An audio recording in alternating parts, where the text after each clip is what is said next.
అయింది అంటే మనందరిది కూడా ఈ రోజు పుట్టినరోజే. ఎందుకంటే కృష్ణ పరమాత్మదే కాదు, మనందరం వచ్చాం కాబట్టి మనది కూడా అందరిది కృష్ణ పరమాత్మదే మనది పుట్టినరోజు. ఇందాక నారాయణ స్వామి వారు చెప్పారు కదా, మరి అందుకని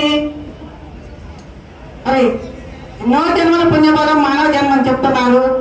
మరి ఎట్లా అయిందంటే మరి ఈరోజు నారాయణ స్వామి మరి ఇంతమందిని మనందరినీ పిలిచి మరి ఆ జగద్గురు అయిన మరి ఆ కృష్ణ పరమాత్మ పుట్టినరోజున మరి కృష్ణాష్టమి అన్నారు కదా.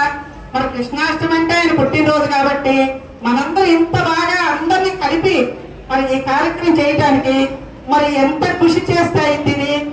ఎందుకంటే మరి ఆ ఒక కార్యక్రమం చేయాలంటారు వెనక ఎంతో 4 రోజుల నుంచి మరి కృషి చేస్తే గానీ ఈ కార్యక్రమం కాదు. కాబట్టి మరి అంత కృషి చేసి మరి మనందరినీ కూడా ఇక్కడ ఒకసారి చేర్చి మరి భక్తులకి మరి ఈ ప్రవచనాలు చెప్పి వాళ్ళందరినీ కూడా మేలుకొల్పాలి అని తపన మరి ఆ స్వామికి ఎంతో ఉంది కాబట్టి మరి ఇలాంటి కార్యక్రమాలు చేస్తున్నాడు. కాబట్టి మరి అట్లాగే మరి ఈ వేదిక మీద ఉన్న గురువులందరికీ కూడా నమస్కారం చేస్తూ మరి అమ్మకి నమస్కారం చేస్తూ ఇక్కడ ఉన్న